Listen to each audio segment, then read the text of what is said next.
Now that we learned a few things about chess, let's discuss the chess structure.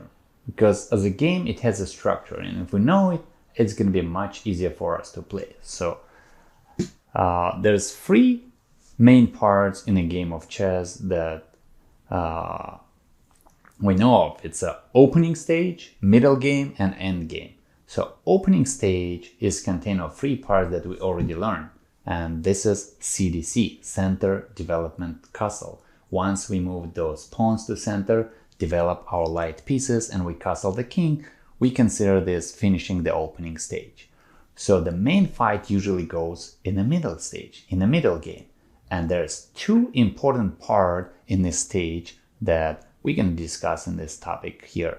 The two important parts in the middle game are strategy and tactics. Strategy is planning, what our plans are, where we want to go, what we want to attack.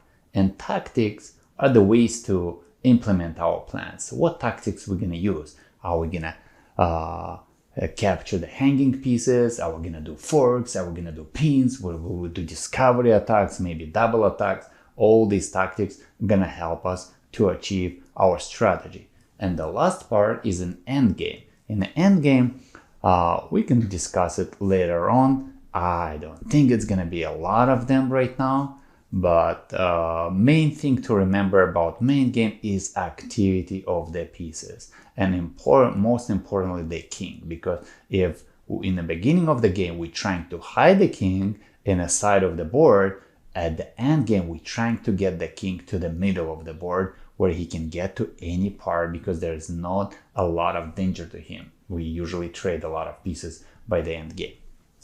So let's see how the game can continue, what you usually want to do, what kind of structures there is, what you want to play. Because if you pay attention to the opening, they do not mean a lot. It doesn't matter. French, Caracan, Sicilian, don't pay attention to those opening names. You would need them later when you are very professional on big level.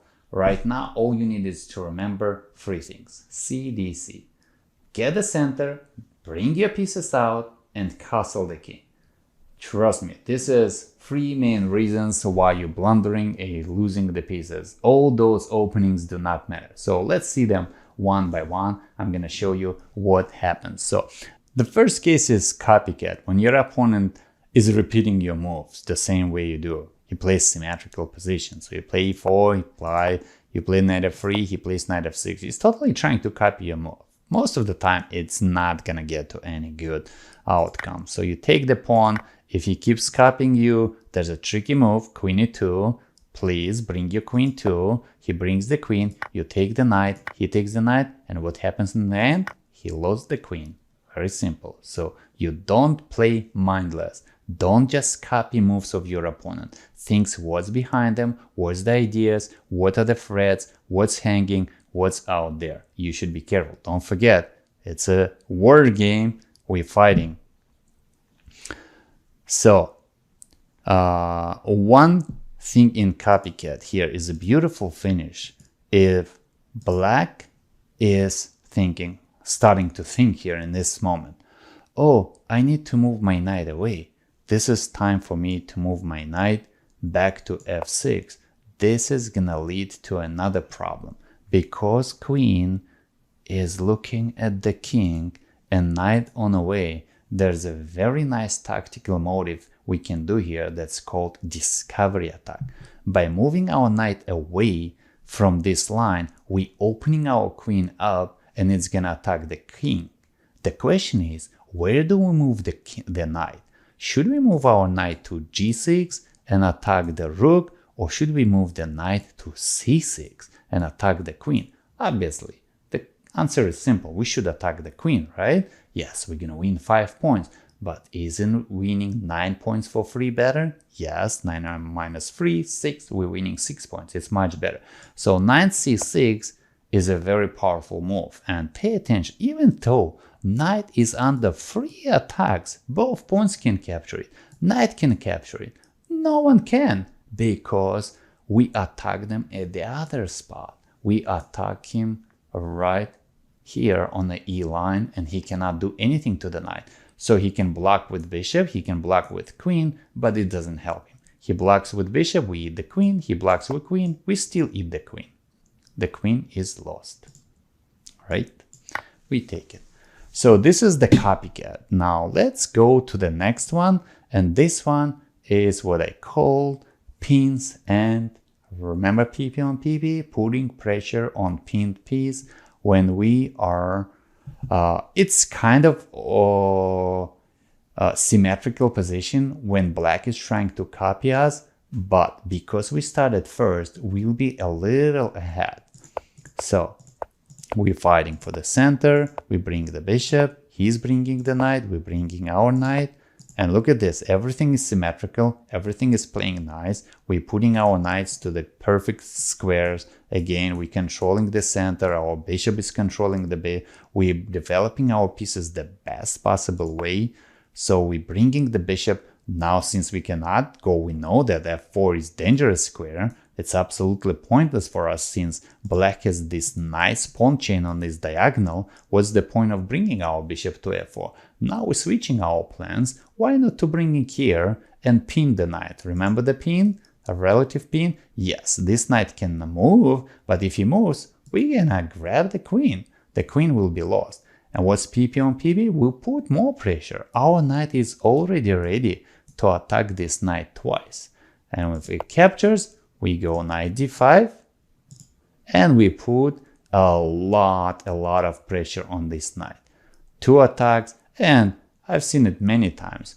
Black, a lot of times they're scared, they're moving queen away, which causes another problem. Now we take it with bishop, and remember knight forks? Knight takes f6, attacks king and queen. At the same time, black will lose the queen. So this is another plan to use, that you can use pins. And let's go, remember right lever attack?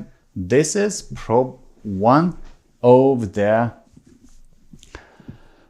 best openings you can try right now. There's a very specific reason for this. e4, e5, knight f3, knight c6, bishop c4. If black plays knight f6, we playing knight g5. We already discussed this move. We already seen this a couple times in the games before. And remember we said that knight attacks f7, it's under protection of bishop, king cannot capture it, and it makes a double attack.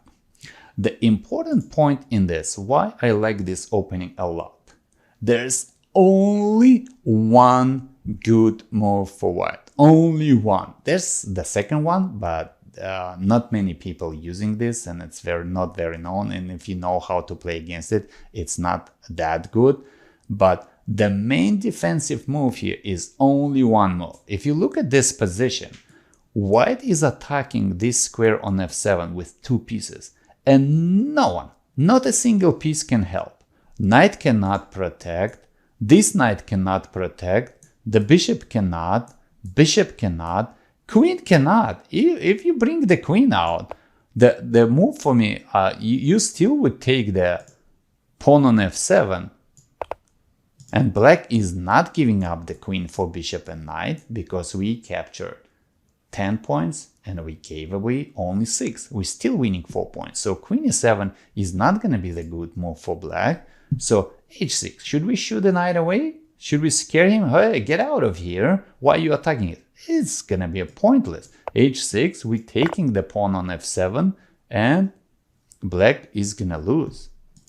At least a rook.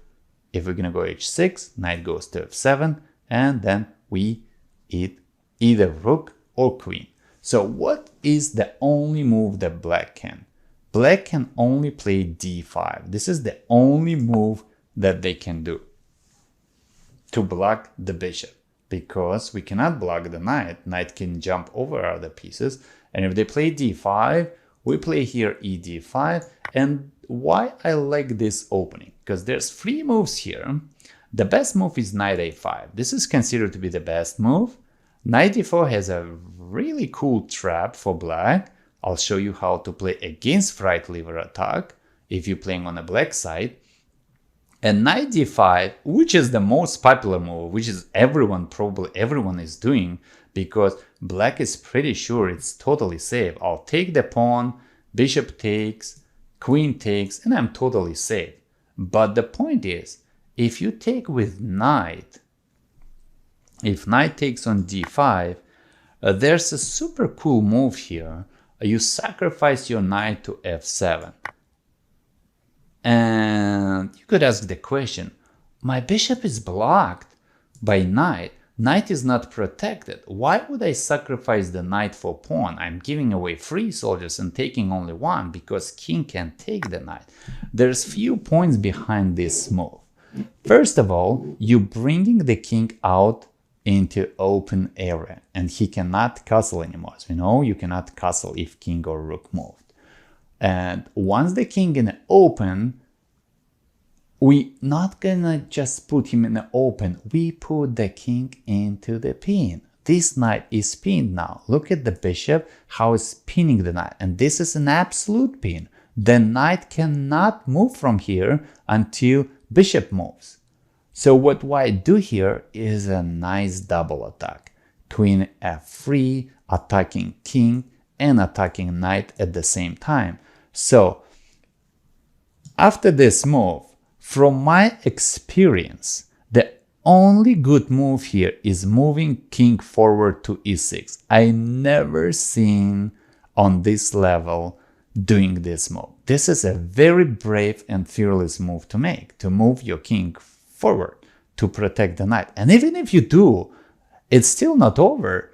I will show you how to continue here. But most of the time, black is already scared. They're trying to run away with the king, maybe to g8, e8, e7.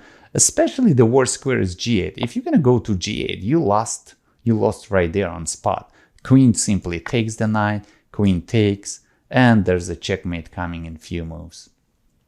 So if you go on queen g8, I take, queen takes, bishop takes. You can block with bishop, but I'll take the bishop and it's a checkmate. So if he goes to e8, I'm still taking the knight. And I have these 2 threats. Remember Scholar's Mate? I'm attacking this weakness on f7, but there's a second threat now. I'm not only attacking f7, I'm also attacking the knight on c6. I'm looking at the other side. Look at my battery. I'm building this battery to c6 because my idea to later on attack from c6 king and rook if pawn captures. So if queen goes f6, there's another trick. I can take on c6 first, and if black is careless here and take my queen, I don't have to take with pawn. I'll take with bishop back, and I win an extra piece. So if king goes to e7 after our check, we're still taking on d5. That's why how easy it is to play. Whenever he moves, we just take on d5. He goes to g6, we take on d5. He goes to b5, we can actually take on d5, but we can also take on f5. Doesn't matter, both moves are good. He goes to f6, we're still taking on d5 check. He goes to e6, this is the only move where we cannot take. Remember we said this is the best move. He now has 2 protections of knight. Queen and knight is protecting, bishop and queen is attacking. So should we take the knight? If we take the knight, one of the main rules of defensive side, if you're not defending, you should trade the pieces. The more pieces you trade, the easier for you to defend. And if you're on attacking side, you should not trade your pieces because you're making his defense easier. So what you do here is to bring more attackers. Remember PP on PB? Put pressure on pin piece. You have 2 attackers, he has 2 defenders. Why not to bring the third attacker? We're bringing the knight. We're developing the piece. We're attacking. And developing with attack, usually the best way to develop. Knight c3. And this, I put a lot of arrows here because there's a lot of plans. And let's discuss them one by one. What do you do? What the main plan of white is, if black will defend the knight, either from b4 or e7. These are the 2 squares that knight can defend his knight on d5. we cannot bring the fourth attack on the knight. But because king on the middle, he is interrupting the connection of black pieces. The light square bishop cannot get out, a rook cannot get out, and what we do, we bring more guys to the fight. Remember, it's a war game, so we need to bring more soldiers. And look at our rook is not playing, this rook is not playing, bishop is not playing. What do we need? We bring more guys. So we do castle, we bring the rook to the open line, we bring the bishop, we attack the king. We put a lot of pressure on black. Oh, they will collapse. So this is fright lever attack. And I wanted to show you one way how to defend, right? So how do you play for the black side? Flip the board, we're on the black side. Now white is attacking, fright lever attack on us. We try to defend, they bringing the bishop, we bringing the knight, they attacking us, we block the bishop, the main move as we said, he captures, and instead of taking, which is gonna be a mistake, we playing knight d4. There's a trap for black. If white, I actually seen this in action at the girls championship a few years back, and they were like 1400, and the girl who played white did not know the trick, and the girl who played black got third place because of that, and the game finished like in 10 minutes. So what's the trap? White is playing d6, opening the threat of taking on f7. Because now they have two attackers on f7 and black has only one king defending. But black is totally ignoring the threat. They taking the pawn with queen, inviting the knight. Please come and make me a fork. And there's a very tricky reason behind it. Because when white takes on f7, it looks like white is winning. I'm double attacking you. I'm attacking your rook. I'm attacking your queen. What you gonna do? And here comes a very quiet and very powerful move. All I do is I move to the side to c6. And the point is, I don't want to grab the bishop, which costs 3 points for 5. No, this is not the point behind the move. Because if you take my rook, the point of c6 is not taking c4, but taking g2. That's where I'm going after. I'm going after rook and white king.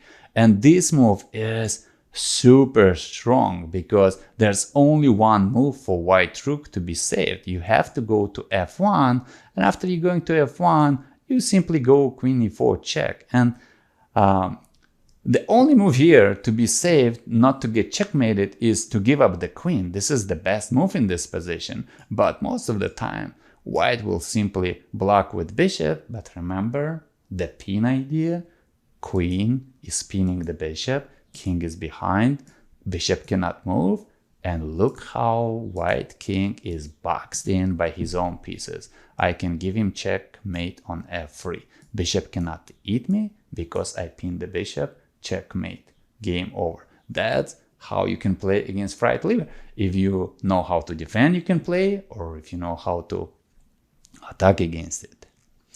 All right, so let's go to the another opening that used to be super popular in a romantic era in the 19th century, in the beginning of 20th century, when people played King's Gambit.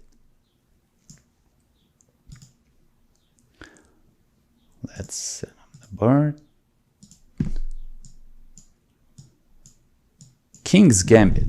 What the word gambit means in chess? In gambit means that you sacrifice material for something in return. It might be fast development, it might be fast attack, it might be space, it might be time when you're developing and your opponent's not. So that's the idea of f4. Why they giving up the pawn? They trading side pawn for the central pawn, so white would have an advantage of 2 pawns in the middle of the board. They opening f-file for the rook to attack later on, and to get a faster development to slow down the black. So if black takes the pawn, yes, 1 point I wanted to make. Why King's Gambit is a very tricky and good opening to play on this level, because two main moves of black are not working here. If they play knight f6, developing the piece is not good because they simply gonna be in danger losing the pawn.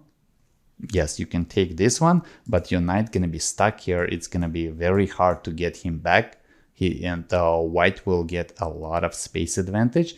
This is one of the things. And the second move, which we usually like to do on this opening stage, bishop c5, also is not good because we're still losing the pawn. So the only good move that looks like knight c6, oh, I'm gonna control the middle, I'm gonna defend the pawn, is also not really good because I'm gonna put more pressure on your pawn. And if you're now gonna eat my pawn, I will get total control of the middle. Look at the center domination. My pawn's attacking the middle, my knight is supporting, this pawn will be lost soon, you cannot go knight f6. So this is not easy to play against King's Gambit. It's a very cool opening to try when you're starting. And the second gambit that comes with the King's Gambit is a Danish Gambit. When we sacrifice not f pawn, but d pawn, we're gonna give up this pawn, even though it doesn't look like sacrifice. My pawn is protected by queen, but the point of this opening, if black takes the pawn, white is not gonna take. They will sacrifice a second pawn, and if black is greedy, they're taking my pawn, they can even sacrifice the third one. Please take one more. And if black is super greedy, okay, I'll take more stuff. Thank you very much. Bishop takes, and look at this position. Black got two extra pawns, but for these two pawns, I already developed two bishops. Look at these crazy bishops. They're already so powerful. They're ready to attack. My queen is ready to attack from any points of the board. The position is so open. I'm ready. And look at the black pieces. They're all sleeping. Who is going to fight the war? These two soldiers that they won? So if black decides to bring the pieces out, we protect it. 92. They're trying to get to castle as soon as possible. We defend our knight and we invite the black. Please, please take our next pawn. We're gonna give up that pawn too. So if black is extra greedy, we're gonna castle. And if black tries to trade everything, okay. Remember, when we're on defensive side, we're trying to defend. And they said, castle, we totally safe. Our king is under blanket. Rook is protecting f7. Everything is protected by, remember, g7 square. So if we attack the g7 from g4, he cannot block with queen because we're pinning the pawn. The queen will be lost. The only way to protect is to go to g6. And now using another pin, the other nice bishop of ours, pinning the pawn on f7. Now we're simply gonna go queen d4 and look at our battery. The whole diagonal is in our power. The bishop is pinning f7 and look at this funny queen side of black. Not a single piece is playing, all pieces still on their starting position and the game is over. It's checkmate. No next move. And the last topic I wanted to go over is opposite castles. This is probably one of the easiest and more aggressive way to play a game if you're playing opposite side castles. What does it mean and what are the plans in the opposite? So when you're playing our normal position, remember, fighting for the center, everyone is doing best moves. Black here is not making short castle, but they are attacking the white pieces and they preparing a pawn storm. So the main idea when we have castles on different sides of the board, we leave this side for our rook to support the pawns, and by pushing our pawns all the way forward, we're gonna open files for our rook. Remember, this is our heavy artillery. These are our second strongest pieces, rooks. And if we open them up, this is gonna be a very, very heavy weapon against white. And white, on the other side, since the black king will be on the queen side, they will try to do the pawn storm of their own on the queen side. So let me show you an example. This is the game that my daughter played in 2018, I think, or maybe 16. I don't remember exactly. At All Girls Championship, she played against the highest rated girl in her section. So she was 14 against 1900, and she played black. So let's flip the board so we could see from her point of view.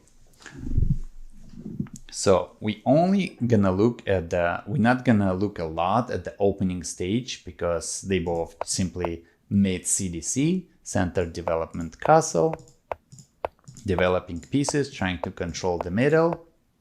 So this is one of the first points. Why she's not developing bishop and knight, but going knight g4? Because white made a big mistake. Not a big mistake, it's a strategical mistake. We call it inaccuracy. Why? In this kind of position, remember, when we castle the bishop, fianchetto bishop, the main plan here for white would be to trade this bishop, to kill it by trading it. And white actually setting up this trade. But they forgetting that knight can attack the bishop and it control the h6 square. Now this bishop cannot come here. And if black will manage to trade the knight for the bishop, their defense will be much, much easier. And on top of that, they already opening the bishop up. So instead of playing this move, white should be careful and maybe play h3 to prevent the knight jump. Let's go next. So white makes long castle. They're very aggressive. They're already showing their plans. We want to go for attack and kill.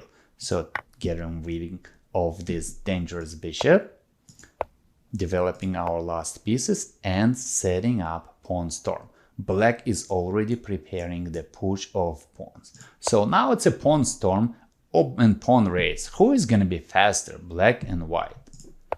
Knight f6. First, black is very careful. You have combined, when you on opposite castle, you should combine two ideas. When you cannot recklessly just go forward. Oh, it's all for attack, I'm gonna go there, I don't care about my king. If it's possible to defend, if it requires a little bit of help, you should send someone there. And knight is doing exactly that thing, because while white is preparing to open the h line and black is preventing this.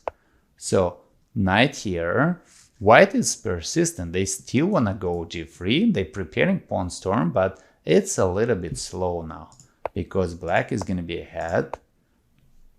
Already 2 pawns on the 5th rank. White is trying to catch. Black is pushing, white is pushing, and this is another strategical mistake. The rook is on h-file, and in this kind of position, you can even sacrifice your pawn to open files. h5 would be much better move to open the line for the other rooks to come, and this is going to be a very dangerous attack. By playing g5, white actually is letting black to block the attack totally. By playing g5, knight goes to h5, and now it's going to be really hard for white to push those pawns. And without pushing those pawns, they actually are making a good job of defending black position because they're blocking their own pieces. Rook cannot go over, queen cannot go over. Now black is totally blocked the attack on the king side and ready to go full attack on the king, on white king, on the queen side of white pieces. So f4, white is trying to break the pawns from the other side, and black is trying to do this way, breaking the lines, opening the lines. White is trying to block it. Now black is opening not just files, because these files already open. What black is trying to do is open the diagonal for the bishop. So bishop will force the king to the corner where he will be really badly placed. So bishop f5, king goes to the corner, queen b6, opening the way for the other rook to come. Now white already have to think a little about defense. The other rook is coming.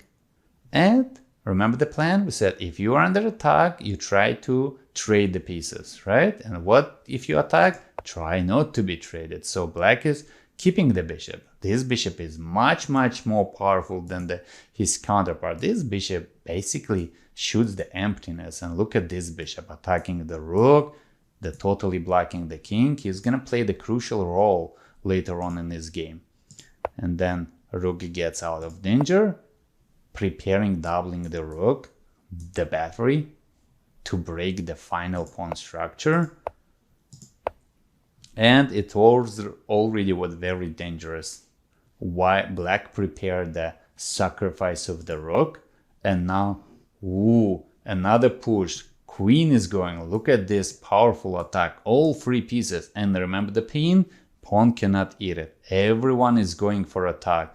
The rooks are ready. Queen. Look how many soldiers attacking. 9, 5, 10, so 19. 22 soldiers attacking white king, and only one queen is defending. So sooner or later the white king should be checkmated. So knight c3, they're trying to bring more pieces to protect. Bishop c2, and yes, knight attacked the bishop, so we're getting our bishop out of danger. Knight a2, tricky move of white. Said please eat my knight, so he could eat the bishop. But black is doing rook a3, really cool move. It's not only yes, you sacrifice the rook, but you pinning the knight at the same time. And the bishop is on c2 is a very strong piece, probably stronger than rook. Takes, queen b2, trying to defend, but now queen is lost, and the game is over in a couple moves. Checkmate. Game is lost. And this is the end of this strategy, the openings that we try to learn. And let's go to our next topic, which is blunders. How you losing? Based on everything that we learned and looking from these perspectives, I selected few random games of my students that have been played recently, and I want to show you what kind of mistakes usually people doing on that level. And it's not just chess blunders, it might be psychological mistakes as well. So let's go with the first game. It's my student is playing with black pieces. Let's go, and we're gonna look at this game specifically from several points of views. We're gonna pay attention to CDC, Center Development Castle. In those are done. We're gonna go through the tactical motives. What are the if there's any hanging pieces, if there's any forks, double attacks, pins, any other ideas. So a4, e5, everything is smooth. Knight g5, right lever attack, and we know that this is the only defensive move. They're taking, and my student is already making a mistake. Knight d5, and we remember that the main threat here is knight f7. White sacrificed the knight to get the king into the open. Fortunately for my student, his opponent did not know that. Knight f3, queen f3. And queen f3 is not the best move in this position. Why? Because this is the first blunder. White is occupied with his own plans. He wants to give a scholar's mate, probably. Knight attacks, everything is ready, attacking on knight. The two attack is here. But what white is forgetting, that the knight is under attack of black queen.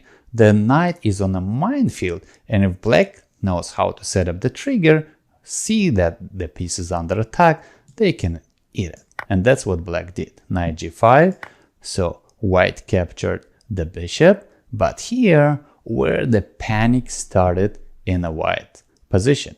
So white right now under 2 threats.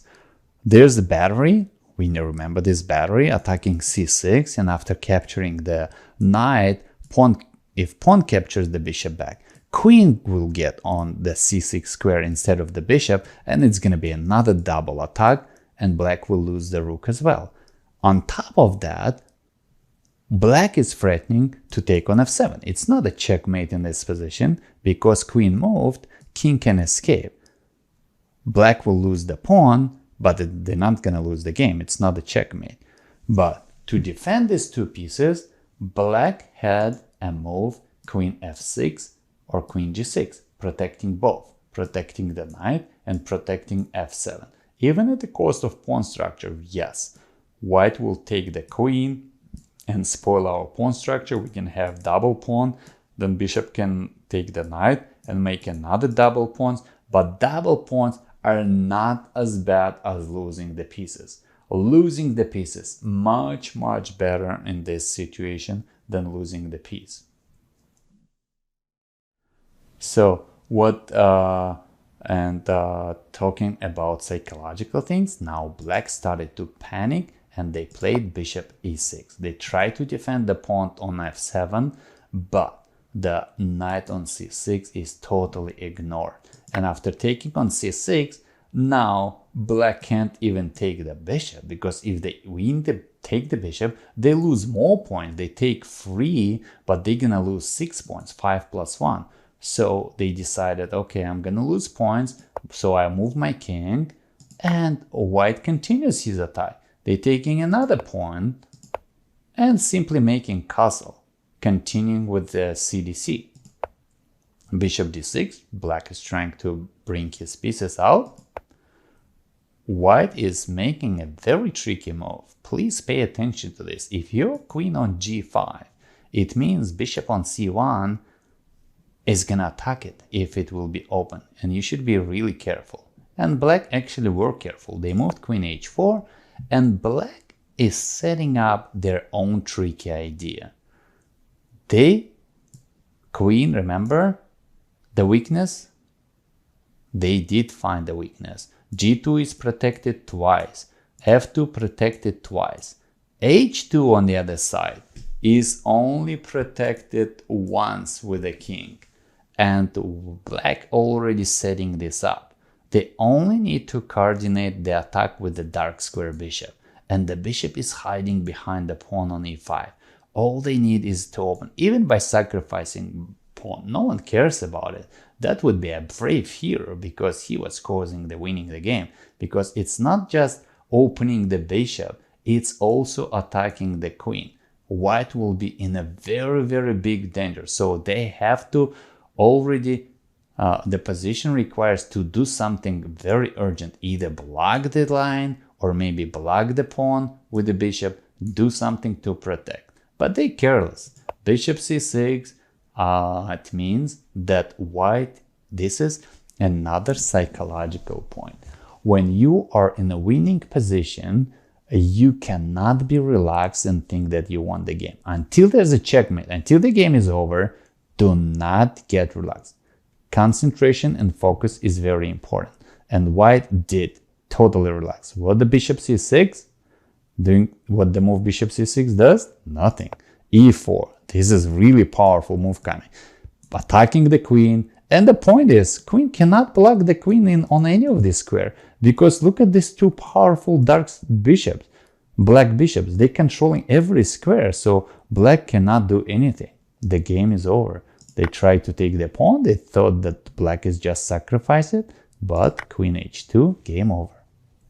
Now this time, student plays white, e4, c5, again developing the pieces. The bishop e2 is developing, and this is playing against the pin, but it's a little bit passive move. You want to keep your bishop on c4, where it's more active and controlling more squares.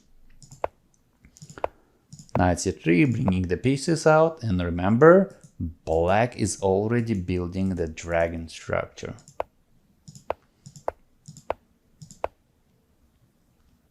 So very active in the center of the board. White is, if you look at the white's position from CDC point, it's completed. Our bishops are out, our knights on perfect squares, our king is totally safe, now can prepare something. Black is the same. King is totally safe, all pieces out instead of except bishop. But they're ready to bring the bishops out too. And they're ready to attack. d5, knight d5. And if we look at this position, remember we discussed how passive this bishop on a2 is? And it really plays its role. Look at this. If it would be on c4, it would totally control d5. Black would not be able to break in the middle of the board. And now at the control, black is controlling the center of the board better than white. White is only controlling with pawn and they're controlling with knight. And look at the blacks controlling the center. Pawn is controlling, knight is controlling, queen is nicely controlling. This bishop dominates on the whole line. He even attacks the pawn on b2. This is what we call a hanging piece. This is a free pawn, right? We can take it. c4, another point behind pawn structure. Remember backward pawn? Now, these two pawns are controlled by one pawn on c5. So you should be really careful when you're pushing the pawns because you cannot push them back. Queen e6, black is careful, they're not giving his queen away. Bishop e3, trying to attack the pawn on c5, looking for pieces that's not under protection. Black is careful, they're defending, and at the same time, it might be wise for them to bring the bishop to this long diagonal where he's gonna look at this. Remember the weak square? g2, maybe we can bring later on the queen there on this g line as well. So knight g5, again, white is trying to find something to attack. Queen f6, being careful. Knight e4, attacking the queen, but white is getting too obsessive with this idea and they not paying attention what's going on this side. And they lefting their pawn without protection. Rook b1, leaving the other pawn without protection. Again, remember the psychology? Now it's getting to obsession with this queen. Oh, I need to catch the queen. But on the way, you're losing a lot of pawns. And bishop f3. Now, since I cannot catch you with a rook, since the bishop on g7 controls it, you're gonna lose it. White switches to another idea. What if I'll try to attack this knight and rook? Black plays knight b4, which is not the best move because white has a very nice tactical idea here. The way to win this rook right now is to move the knight away and open our bishop to attack the rook. Where do we move our knight? If we move to any square, the rook has time to move away. So where should we move our knight? What the piece we should attack that the rook cannot move away but to save it? The king. If we give a check, when we give a check, our opponent has to save the king. He cannot make any other move but to save the king. This is the priority. You gotta save your king. And that would be our move here. Knight f6 check. That move would be super good in this position. Why? Because we're giving up our knight 3 points and we're getting 5 in return. So rook b8. Black now has time to run away. Bishop f4. It looks like we trapped the rook. He has no squares to move. Our bishop controlling both diagonals. But luckily for black, they have this block. Remember when we're defending? We're blocking. And by the way, white couldn't take the pawn because the bishop was protecting it. So they're moving back. And now, if we have material advantage, the easiest plan to convert is simply trading the pieces. We trade all the pieces, we have an extra pawn, then we're simply gonna push pawn all the way forward, we make a queen, and then we give a checkmate. So knight e4, taking another pawn, and now the white is totally collapsing because everything is hanging. Black protected everything, pawn is protected, Even if here knight f6 not working anymore. Why? Let's calculate it a little. If we're gonna go knight f6 here,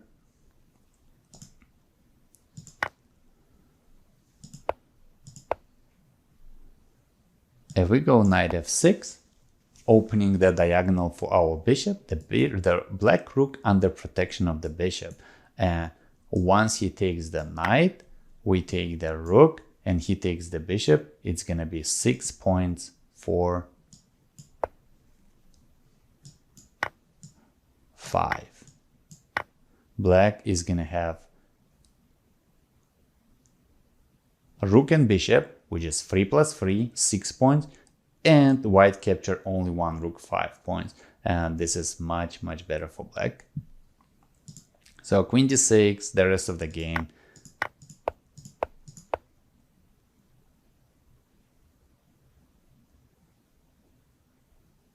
Is collapsing because now white is blundering the checkmate as well because black builded this better. Remember we discussed when this bishop went to this long diagonal and the weakness on g2, and that's where we can give a checkmate, and black completed that plan.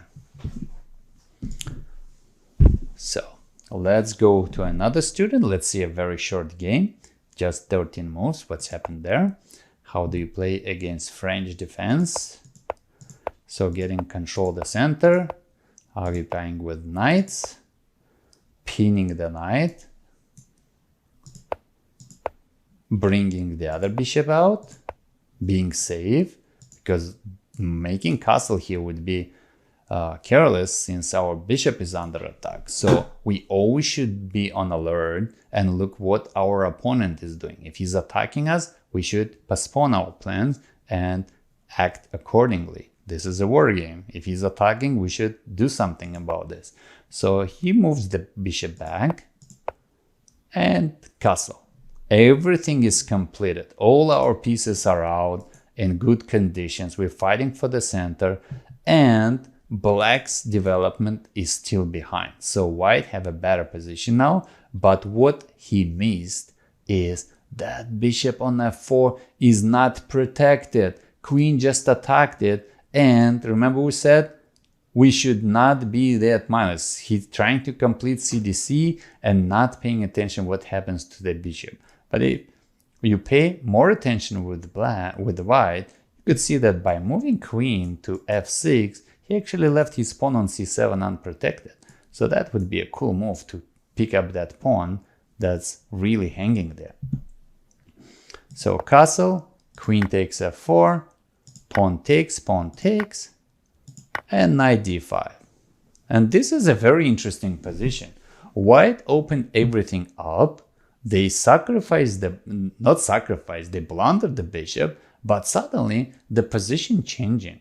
And this is why we are humans, not computers, because we have feelings. And usually when you're scared and you're in fear, when you're panicking, you're not in your optimal condition to make a perfect move.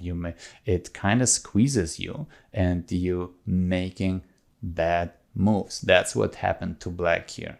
So knight on d5 is not only attacking the queen, it also attacks the pawn on c7, threatening to make a double attack, a fork, attacking two pieces at the same time. But what worse for black, they could have moved here to d6 and protect the pawn on c7 and getting away of danger from the knight, so knight would not attack it. But instead they moved to queen e4, and that gave white a different idea. Now, remember, CDC, not developed, not castled, and because king and queen on the same line, white used this pin to win the queen. Because rook is pinning the queen to the king, queen cannot move away, they have to sacrifice it, and when they do this, oops, queen captured the rook, captured back, bishop e6 against, already panic, and knight c7. White simply gave up after this move because of that triple attack. They would lose more material, and they decided not to continue the game. Now, in the end, I wanted to show you two games of my son that he played youngest son. He's 11 years right now, and he played this game when he was in 2018, 3 years ago. So he played against 1600. His rating was at the time 1300. I wanted to show you how he lost, what kind of mistakes he did. So he played the beginning stage normally. Everything is according to our plan, CDC. We're developing our pieces. We're controlling the middle, castle. So all our pieces out. We're ready to attack. Everything is ready. Rook e1, bringing the rooks to the open lines. His opponent is fighting for the center. Trade, getting the bishop away from danger. Queen goes forward, probably trying to build, remember this idea with battery, g2 square weak, bishop is looking there, at the same time opening the lines for the rook. So queen d2, he knows his stuff. He also knows the plan that he needs to trade that bishop, right, to make everything is weak. So rook d8. First he decided to attack the queen, but it only helps the black because that was part of the black plan to move the queen to that square to attack it. He is not seeing what black is planning. And that's exactly one of the cases of mistakes when you do not recognize your opponent's plans, what he's trying to do. And the key thing here is to think, to put yourself in his shoes. What would you do if you would playing for his side? Of course, it's not easy when you're making so many moves. It's already move 15. How can you be concentrated on focus for that many moves in a row? So rook e7, he's getting greedy. He decides, oh, I'll take the pawn. And it's free, no one is protecting. He's not realizing that this battery is very dangerous. And not just this battery, because after this d4 pawn, because of this battery, you're not going to be able to run with a knight. So d4, and now he started to panic. He realized this is a danger. Now he has to save the knight. And he takes the pawn. And now his opponent is trying to trade the pieces. He just trades everything. And this is another case. This is already psychology speaking here. He decided to give up. Look at this. He's not even paying attention that bishop is attacking the rook. So he's trying to get his material back, but it's only getting worse because he's losing his last piece. And the last very short game that we played at the World Amateur is in 2019. He played with white pieces. And this is what we usually call a fortnight scotch, when you're bringing 4 knights. And here is a very interesting trap that white's setting up. They're inviting black to take the pawn to put more pressure on the knight, but there's a little trick white can do here.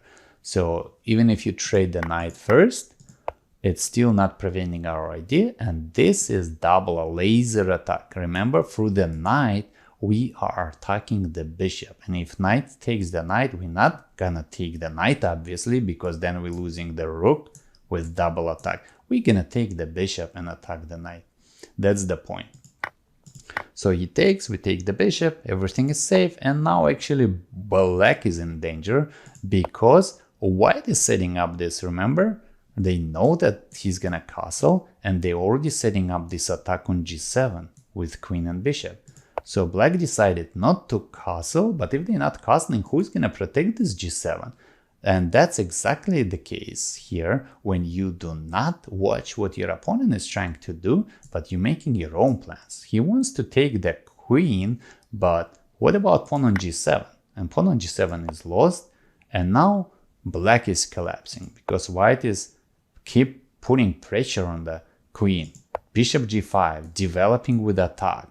Now long castle, castle with attack, and black is totally giving up. Now, this is they not even protecting the knight because they're in a total fear, they scared.